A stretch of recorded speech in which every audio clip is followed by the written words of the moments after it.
So over the past several years, I've had the pleasure of traveling all over these great American states, filming and documenting 43 states, 600 plus cities, and counting. And on a recent road trip from Denver to Dallas, the question hit me. What is the most important highway in each state? So I sat back and I thought for a bit and I came up with this list. And on this video, I'm going to share with you guys the list that I came up with. Now, this isn't based on any statistic or study or any specific criteria in general, just more so which highway I felt was most vital to the economy and the people of each of these states. So without further ado, let's get into the list. The first state on the list is Alabama. Located down in the heart of the South, it's pretty easy to say which highway is the most important in Alabama. For this one, it's clearly I-65. I-65 southern terminus is in Mobile, the state's port city on the Gulf Coast, and it travels north through the capital of Montgomery. It then continues north to the largest metro area of Birmingham, and finally brushes by the fast-growing city of Huntsville with a spur that heads directly towards that city. So I-65 hits Alabama's top 4 metro areas, and it's not even close in this state. After Alabama is Alaska, the largest state in the Union. Up here, the most important highway is not an interstate highway in the traditional sense, but it is an interstate as far as its official designation. That highway is the Alaska Highway, also known as Interstate A2. Originally constructed during World War II as a route to connect Alaska with the lower 48 states for military purposes, the Alaska Highway today is fully paved and runs through Canada to give Alaska a land connection to the other states. In the 1950s, the Alaska Highway was proposed to be added to the U.S. highway system as US 97, as a part of a continuous international highway running from Fairbanks to Mexico City. But when the Yukon government refused to sign its portion of the highway as 97, this proposal was withdrawn. After Alaska, we have Arizona. Arizona is a state that has not one, but 2 intrastate highways that don't leave the state. Both I-17 and I-19 are Arizona-only interstates. But as far as the most important in this state, I had to go with I-10. It connects the 2 largest metro areas of Phoenix and Tucson, and it also serves as the link between I-17 and I-19. And even further out, it connects the state with the Los Angeles mega region in California, as well as running east to New Mexico and into Texas. Next on the list is Arkansas. In Arkansas, it really just came down to I-30 and I-40 as the only north-south interstates in the state. I-49 and I-55 run on the fringes of the state's territory. And I had to go with I-40. I-30 does run into Little Rock and connect the state with the DFW in Texas, but I-40 is a cross-country interstate and the only interstate that completely crosses through Arkansas, hitting Little Rock, Fort Smith, and the suburbs of Memphis. After Arkansas is the most populous state, the Golden State, California. With California's north-south geographic orientation, you already know that the answer here will be I-5. I-5 serves as the main north-south highway for both the San Diego and Los Angeles metro areas. North from there, it turns more inland, passing close to Bakersfield, up to Stockton, and then to the state capital of Sacramento. And while it does not directly enter into the Bay Area, it does provide access via US 101 or I-80 and is the primary route for travel between Los Angeles and San Francisco. North of the Bay Area, it is the only interstate highway and the primary route for those in that part of the state. So it's safe to say that I-5 is king in California. Up next is Colorado. Colorful Colorado is what they say around here. Colorado is a plain rectangular shaped state and its roadway system is simple. I-70, the main east-west interstate, crosses with I-25, the main north-south interstate in the capital and largest metro area of Denver. And while I-70 is the primary route for accessing the popular mountain resorts of the state, I-25 is the more important roadway due to the population centers that it serves. All of Colorado's top metro areas are along the I-25 corridor. Denver, Colorado Springs, and Fort Collins. Even Greeley and Pueblo are along this corridor. So despite the rectangular shape, Colorado is a very north-south oriented state as far as where people actually live. Then we head over to the East Coast where we have Connecticut. In Connecticut, I'm going to give the nod to I-95. I-95 connects the state with New York and runs through all of the New York suburbs that lie within the state. It also hits Bridgeport, New Haven, and then continues north into fellow New England cities, Providence and Boston. The state capital of Hartford is left out of the I-95 party, but it is accessible from that highway using Interstate 91. Up next is another small state, and that is Delaware. Delaware is another state where I'd give the nod to a non-interstate highway. I-95 is the only mainline interstate that passes through the state, but it only hits the Wilmington area. So here I had to go with a state highway, Delaware 1. Delaware 1 hits all of Delaware's population centers. It runs from the Pennsylvania state line near Wilmington, south to the capital of Dover, then Milford, and the state's beach cities along the coast. So Delaware 1 is number 1 in Delaware. After Delaware, we have one of the more popular states and one that was a little tougher to choose, and that is Florida. In Florida, we have a few competitors for the top spot: Interstate 75, Interstate 95, Interstate 4, and the Florida Turnpike are all contenders. But after careful consideration, I went with I-95. I-95 runs along the east coast of the state, from Jacksonville in the north to Daytona Beach, the Treasure Coast area, and finally to its southern terminus in the Miami metro area. I-95 is so important in Florida that it is 6 or more lanes for its entirety in the state, well over 500 miles. And of course, we know that I-95 connects Florida with the rest of the eastern seaboard. And while I-75 does connect the state's 2 largest metro areas of Tampa and Miami, it doesn't quite serve the volume of travelers and commerce that I-95 does. And then we head north to neighboring Georgia. Here it was a question of I-85 or I-75, and I had to give it to I-75. I-85 is the most important highway in the south, but in Georgia it only runs through Atlanta and gives access to Columbus with I-185. While I-75 runs through Atlanta, Macon, Valdosta, and everything in between. Even traffic traveling between Atlanta and the state port of Savannah will be utilizing I-75 for a part of that journey. So if I-75 were gone, it would hurt the Georgia economy more than any other roadway. Up next is an interesting case, and that is Hawaii. Hawaii's so-called interstate highways are all interstate highways for obvious reasons. As to which one is the most important, well, that has to be H1. H1 is both the longest and busiest interstate highway in Hawaii, and it pretty much hits all the significant population centers in the state. So there was really no competition in Hawaii. H1 is number 1. After Hawaii is Idaho. Idaho was a pretty easy one to choose the most important highway in, and here it is the east-west interstate, Interstate 84. Interstate 84 runs through the largest metro area of Boise, near Twin Falls, and indirectly connects to Pocatello through I-86, which can also be used to access northbound I-15, while continuing eastbound on I-84 takes you towards the Salt Lake City area in Utah. This covers most of the population centers in the state, aside from the suburbs of Spokane in the northern part. Now we have one of the most difficult states to choose, and that is Illinois. Illinois has a massive amount of major highways passing through the state, especially in the Chicagoland area, one of America's major transportation crossroads. So for me, it really came down to I-90 and I-55. I-90 is no doubt the most important roadway in the Chicago area and the northern part of the state in general. But the state itself is oriented in a more north-south direction, and I-55 connects downtown Chicago with the capital of Springfield, and also to St. Louis, Missouri. Also, I-94 generally parallels I-90 east of Chicago, somewhat lessening its impact. So ultimately, I had to give the slight edge to Interstate 55 in Illinois. Now, on over to neighboring Indiana, another state with several major interstate highways. Well, you guys probably already know what I'm going to say here. I-69. Now a complete interstate in Indiana, I-69 runs diagonally across the state, finally connecting its 3 largest metro areas of Indianapolis, Fort Wayne, and Evansville.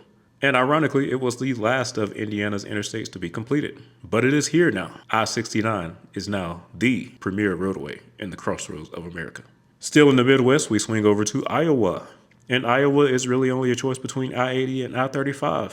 2 major interstates that bisect the state right down the middle in their given directions and intersect in the capital city of Des Moines.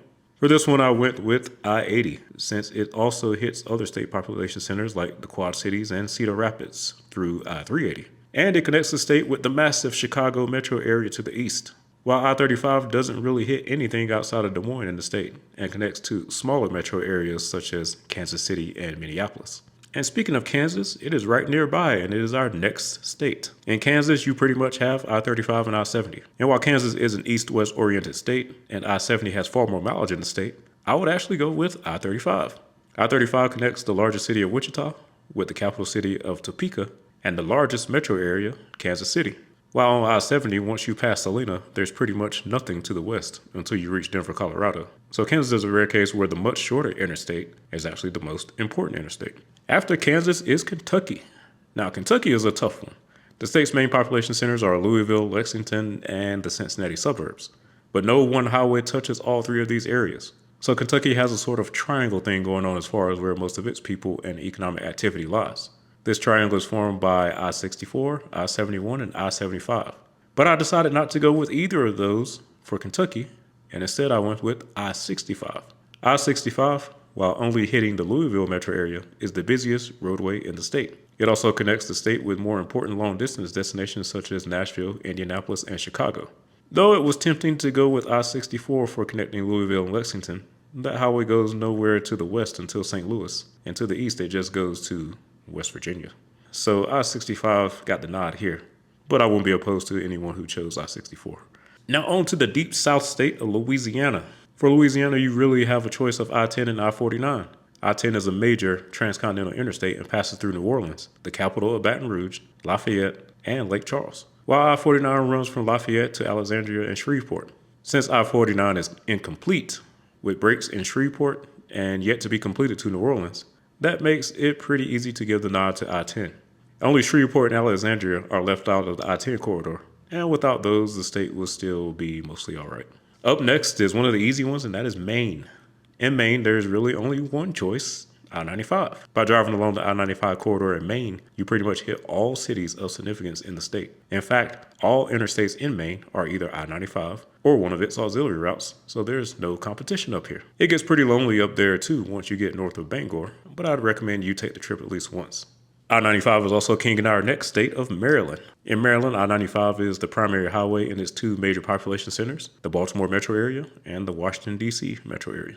I-95 provides a direct connection between the two and connects the state with other major cities in the Northeast megalopolis. There's a term up here called Beltway to Beltway, and both the DC and the Baltimore Beltways are auxiliary routes of I-95. I-70 and I-68 provide some decent scenery in the western part of the state, but it's safe to say that Maryland wouldn't be hurt too badly if either of them were gone compared to I-95. Another I-95 corridor state, Massachusetts, is up next to bat. In Massachusetts, the main choices here are either I-95 or I-90.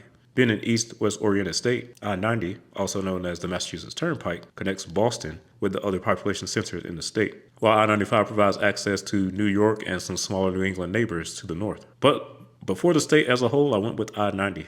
Even though Boston completely dominates the state, I-90 travels directly into downtown, while I-95 bypasses it. And I-90 also brings Worcester and Springfield into the fold. So Massachusetts is a rare state where I-95 is not the winner. And that brings us to Michigan next. In Michigan, the choice isn't quite as easy. I-96 runs east-west and connects Detroit with the Grand Rapids and Lansing areas, but it does not leave the state. While I-75 runs north-south for the longest distance in the state and connects Detroit with the Northern Peninsula and Canada. So I decided to go with I-75. I-75 is the only direct link between the two parts of the state and is the only north-south interstate in this north-south oriented state. While I-94 is somewhat a parallel route to the south of I-96, slightly reducing its impact. Next up is Minnesota. Minnesota is another state where you basically have two choices, I-94 and I-35, both of which cross in the state's primary population center of Minneapolis-St. Paul. I-35 heads north to Duluth, but doesn't quite make it to Canada, while to the south it takes you to Des Moines, Iowa. While I-94 provides access to St. Cloud and Fargo, North Dakota to the west, and Wisconsin and Chicago to the east. So, Des Moines and Duluth versus Chicago. I think connecting to Chicago is far more important. So in Minnesota, we're going to go with I-94. Taking a break from all these Midwest states, we go back down south to Mississippi. In Mississippi, I went with I-55. The state has a north-south oriented direction, and the second largest population center after Jackson is the suburbs of Memphis. I-55 runs from Memphis, Tennessee through Jackson and then connects with New Orleans through I-10 in Louisiana.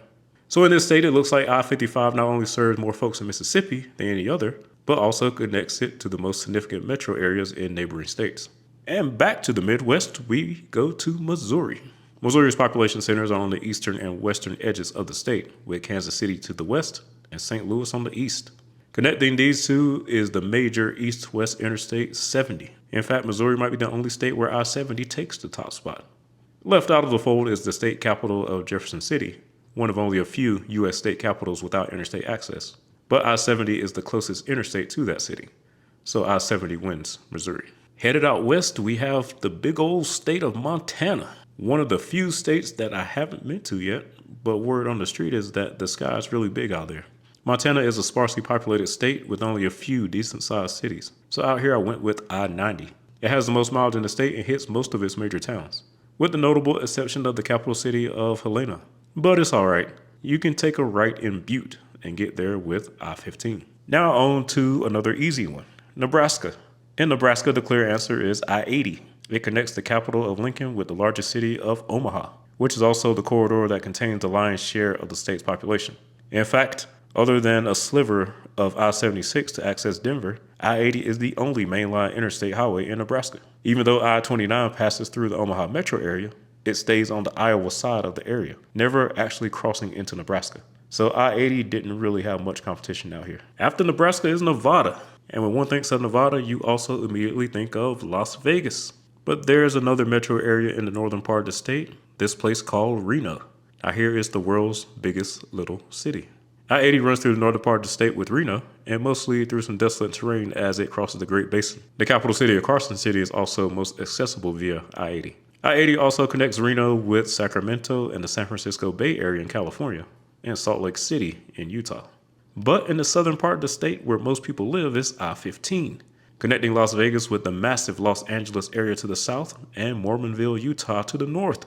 So in Nevada, we have to go with I-15 as most of Nevada's population lives in the Las Vegas area, and Los Angeles and San Diego are a bigger deal than Sacramento and the Bay Area. Now in the future, I-11 is theoretically supposed to connect Las Vegas and Reno, but I don't think any of us here will be around when or if that ever becomes a reality. After that giant state, we now head over to a tiny New England state, New Hampshire. In New Hampshire, the choice is easy, I-93. I-93 runs north-south through all of the state's major population centers and also connects the state with the king of New England, Boston. In fact, southern New Hampshire has counties that are included in the Boston Combined Statistical Area, and I-93 is the only highway in the state with 8 lanes of capacity for traffic in some places. In New Hampshire, the motto is live free or die, and it's safe to say that without I-93, the state's economy might die. Our second new state is New Jersey, America's most densely populated state and home of the famous New Jersey Turnpike, which makes the choice here clear, the New Jersey Turnpike. The New Jersey Turnpike runs north-south through the state and is objectively the best designed highway in the country. It hits both the Philadelphia and New York suburbs within the state and is overlapped by I-95 in the northern part of the state, with an extension overlapping I-78 to Jersey City, heading towards the Holland Tunnel to take you to Manhattan. Only the Jersey Shore is left out of the Turnpike party, but they have the Garden State Parkway as a nice consolation prize. If you want to learn more about how awesome the Turnpike is, you can check out this video linked in the description. New Mexico is next, a state I just recently had the pleasure of visiting. Here is I-25. I-25 runs north-south through the state, connecting Albuquerque, the capital of Santa Fe, and the fabulous Las Vegas. To the south, one can continue on I-10 to El Paso, and to the north, you come up here to Denver, Colorado. The vast majority of the state's population lies on this corridor, so the other possible choice of I-40 doesn't quite measure up. And our last new state is New York.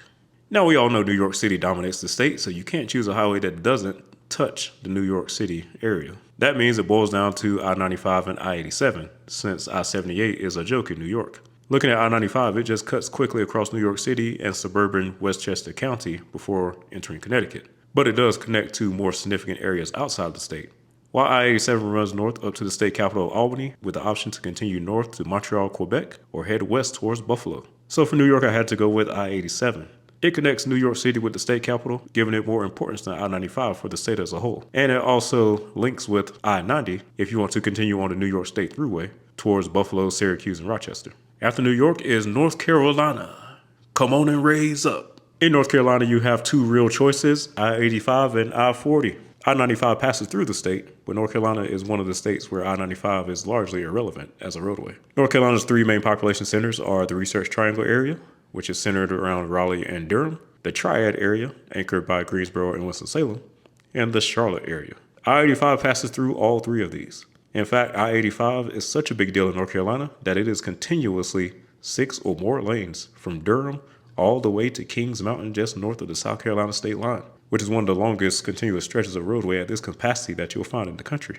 I-85 also connects North Carolina to Atlanta and the Northeast megalopolis through I-95 in Virginia. So it beats out I-40 in importance, as I-40 misses the Charlotte area, which is the state's largest metro, and instead runs west to the smaller Asheville. North Carolina DOT agrees, as you can clearly see that North Carolina invests more into modernizing and maintaining I-85 than any of its other interstates.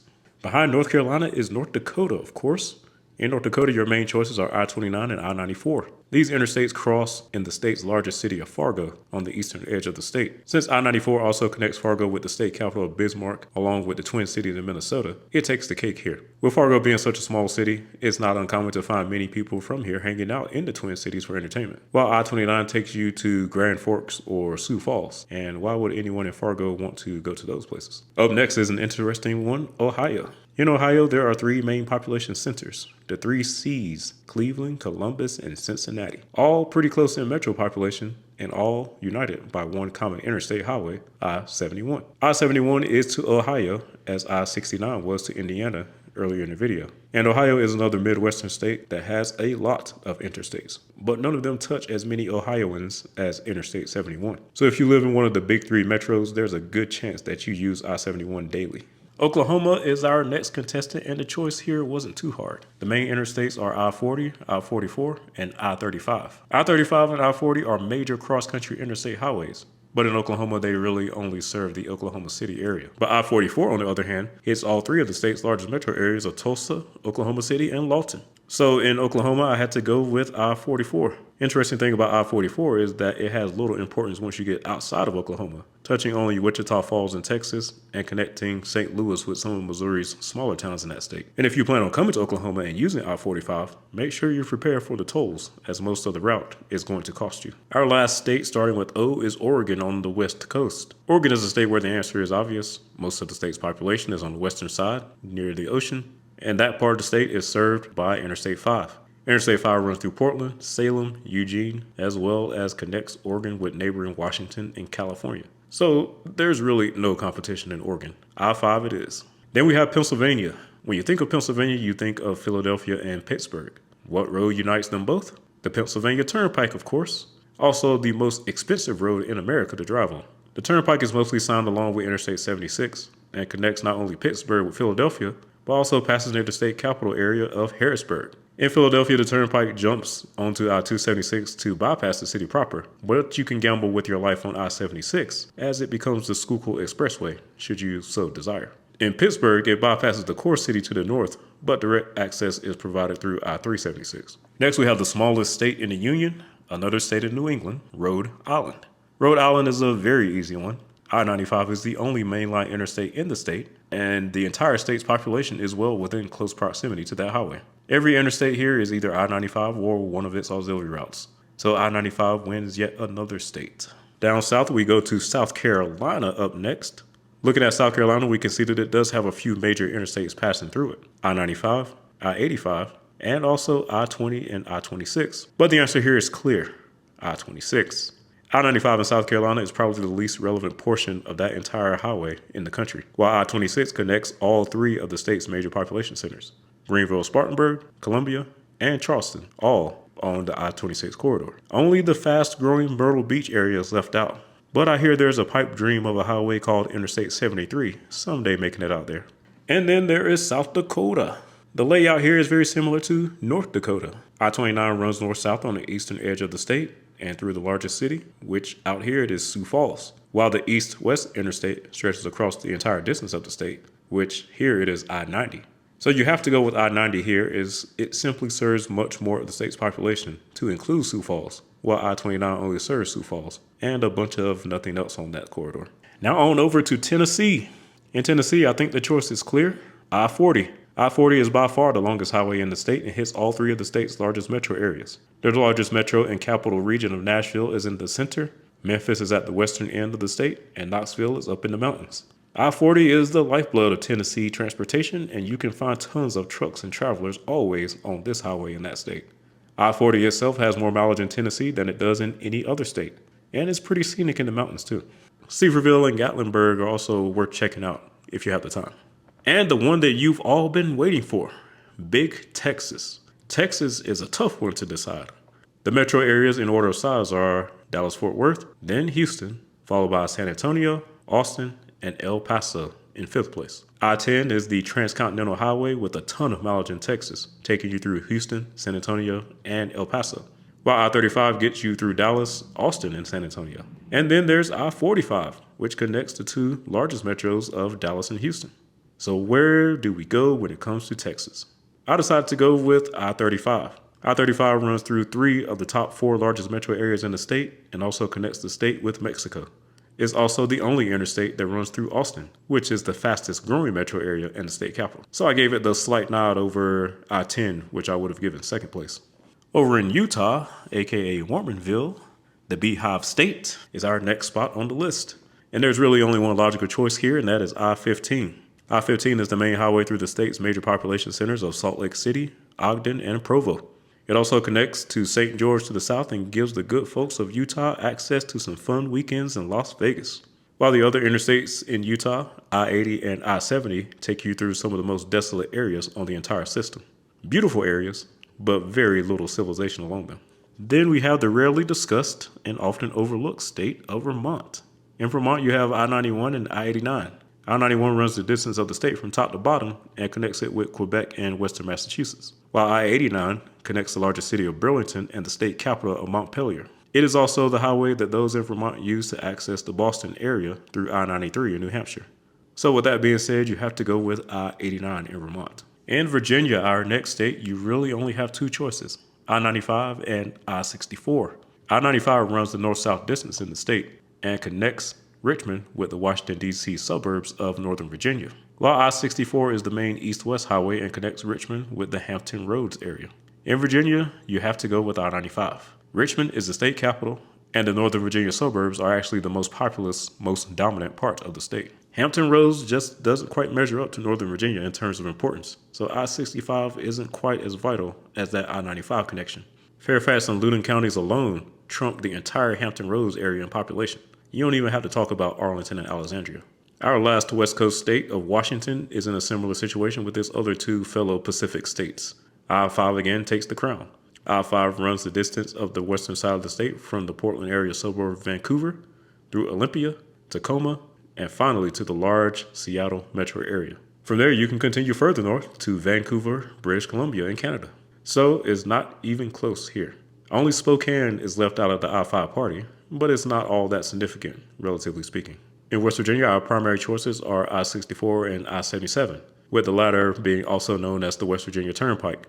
West Virginia is actually a tough one, as I-64 goes through Beckley, Charleston, and Huntington, while I-77 runs through Beckley, Charleston, and Parkersburg. I-64 and I-77 also run concurrently on the stretch between Beckley and Charleston. And after careful consideration, I decided to go with I-64, since Huntington is second only behind Charleston in the state, and in the past has occasionally been its largest city. And I-77 outside of West Virginia is actually a pretty desolate roadway in both directions until you reach Cleveland in Ohio to the north and Charlotte, North Carolina to the south. So I-77 seems to be more of a route used for traffic passing through West Virginia, more so than the people of West Virginia, while I-64 seems to be more of a vital link for those who actually live in the state. The next to last state is Wisconsin. In Wisconsin, I had to go with I-94. I-94 connects the Milwaukee and Madison areas along with Eau Claire and the Wisconsin Dells area. It also runs south along Lake Michigan into Illinois to take you into Chicagoland.